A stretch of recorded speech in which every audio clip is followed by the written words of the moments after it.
आज हम उन टेक्नोलॉजीज की दुनिया में उतर रहे हैं जो पर्दे के पीछे रहकर पूरे इंटरनेट को चलाती हैं।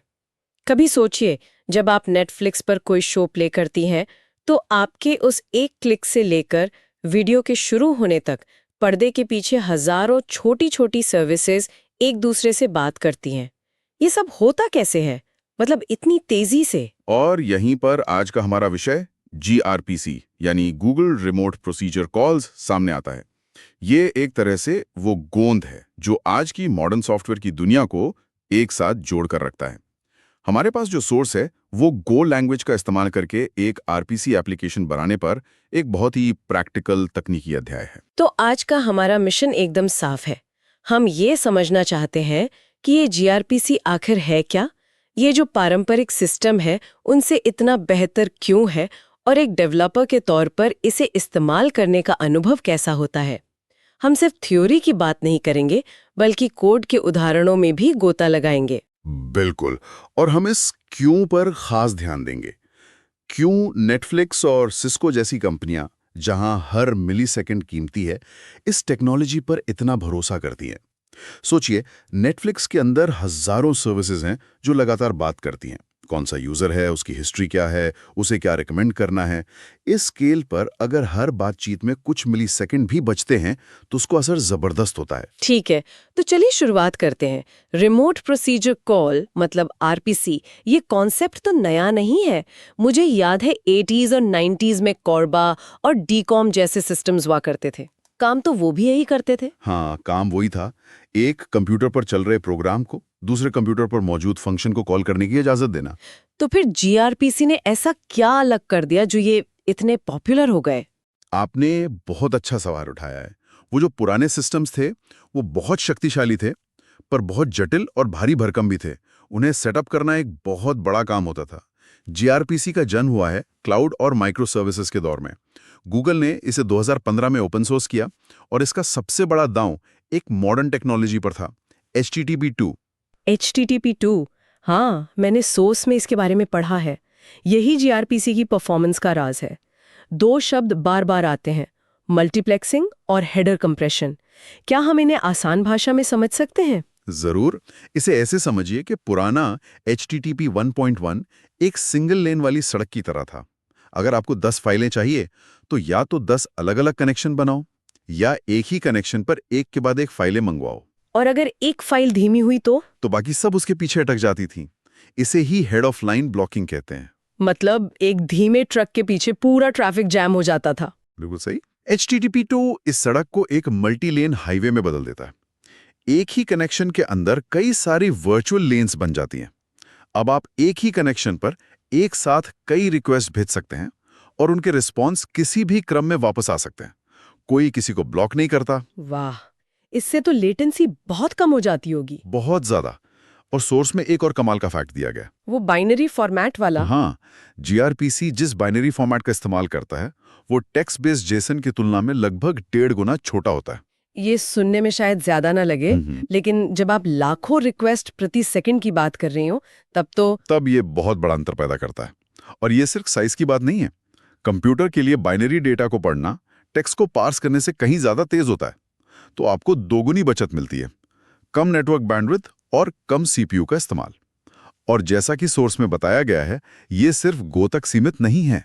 जावा, पाइथन, C++ लगभग हर बड़ी भाषा को सपोर्ट करता है। ठीक है, परफॉर्मेंस वाली बात तो समझ आ गई और ये वाकई प्रभावशाली है। लेकिन इसके अलावा एक और चीज है जो जीआरपीसी को खास बनाती है, वो भाषा जिसमें क्लाइंट और सर्वर बात करने पर सहमत होते हैं। हाँ, और यहीं पर प्रोटोकॉल बफर्स या प्रोटोबफ की भूमिका आती है। ये जीआरपीसी की आत्मा है। ये सिर्फ एक डेटा फॉर्मेट नहीं है, ये एक कॉन्ट्रैक्ट है। कॉन्ट्रैक्ट? इसका क्या मतलब है? सोर्स में इसे इंटरफेस डेफिनेशन लैंग्वेज या आईडीएल कहा गया है। इसका मतलब यह है कि आप कोड लिखने से पहले एक .proto नाम की टेक्स्ट फाइल में ये बताते हैं कि आपका डेटा कैसा दिखेगा और आपकी सर्विस में कौन-कौन से फंक्शन होंगे। सोर्स में catalog.proto का उदाहरण है, जिसमें प्रोडक्ट या कैटेगरी जैसे डेटा स्ट्रक्चर बनाए गए हैं। ये क्लाइंट और सर्वर के बीच एक मजबूत समझौता है। मैंने उस catalog.proto फाइल को देखा और उसमें एक चीज बड़ी दिलचस्प लगी। हर फील्ड के आगे एक नंबर है, जैसे string name = 1 या डबल प्राइस इक्वल्स टू। ये जेसन की तरह नेम डॉट वैल्यू नहीं है। यही तो प्रोटोपफ का सीक्रेट सॉस है। जब डेटा को नेटवर्क पर भेजने के लिए एनकोड किया जाता है तो प्रोटोपफ फील्ड के नाम मतलब नेम, प्राइस ये सब नहीं भेजता। वो सिर्फ इन नंबर्स 1, 2 इनका इस्तेमाल करता है। अच्छा, इसीलिए बाइनरी फॉर्मेट इतना छोटा और कुशल होता है। बिल्कुल। पर एक डेवलपर के तौर पर क्या ये थोड़ा मुश्किल नहीं है? क्या मुझे ये सारे नंबर याद रखने होंगे? अगर मैं गलती से कोई नंबर बदल दूं तो इससे तो गलतियां हो सकती हैं। ये एक बहुत ही जायज चिंता है और अगर आपको ये सब हाथ से करना पड़ता तो ये वाकई बहुत मुश्किल होता। लेकिन यहीं पर जीआरपीसी का असली जादू सामने आता है। सोर्स में प्रोटोक नाम के एक कंपाइलर टूल का जिक्र है। हाँ, वो कोड जनरेशन वाला टूल। सही।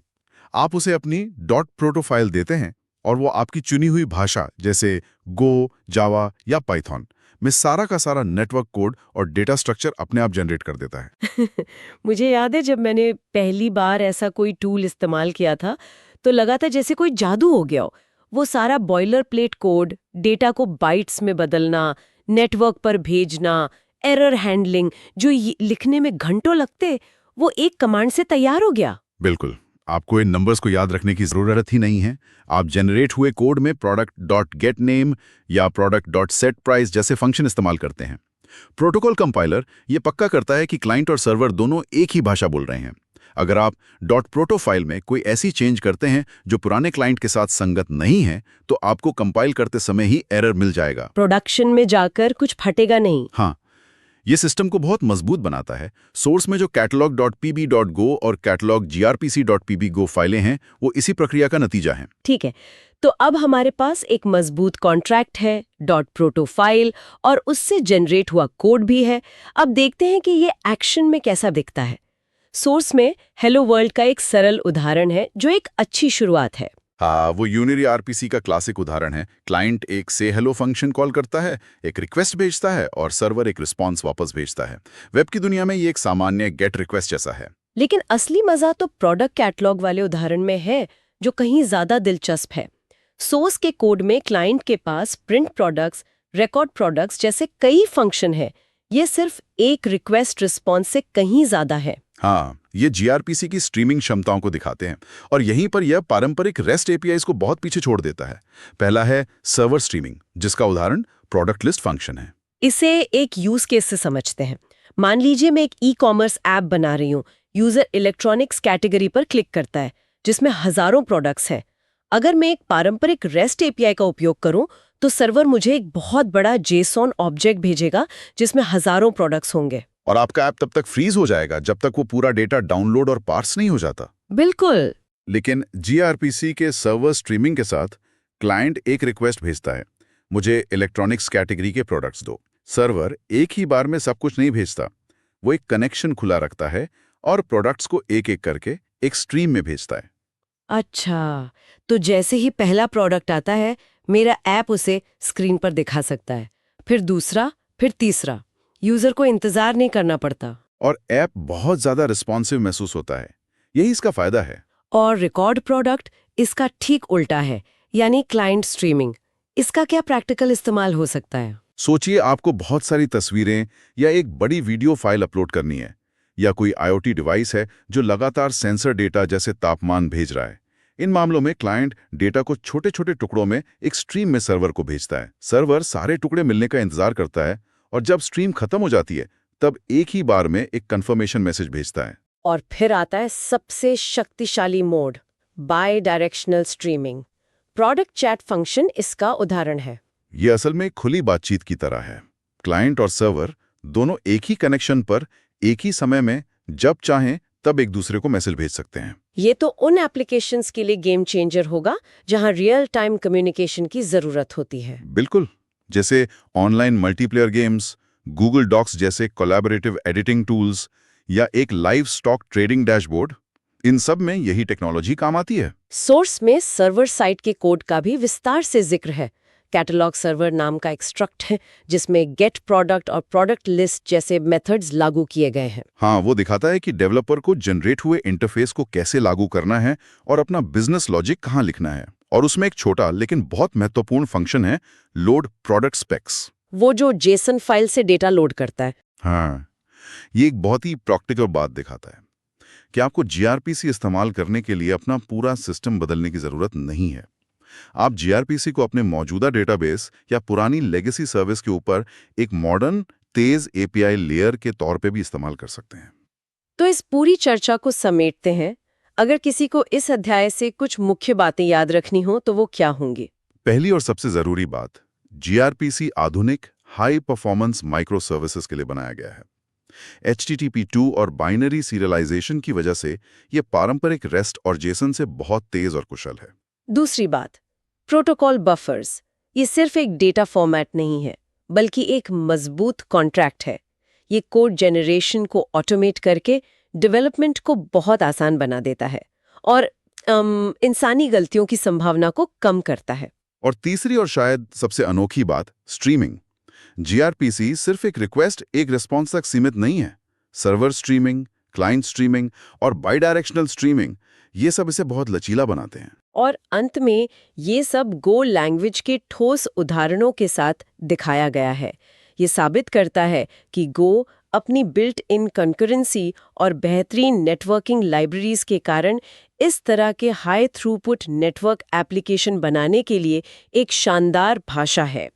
तो आज हमने देखा कि कैसे जीआरपीसी और प्रोटोबफ का उपयोग करके एक कुशल कैटलॉग मैनेजमेंट सिस्टम बनाया जा सकता है, जिसमें क्लाइंट और सर्वर अलग-अलग तरीकों से बहुत प्रभावी ढंग से संवाद करते हैं।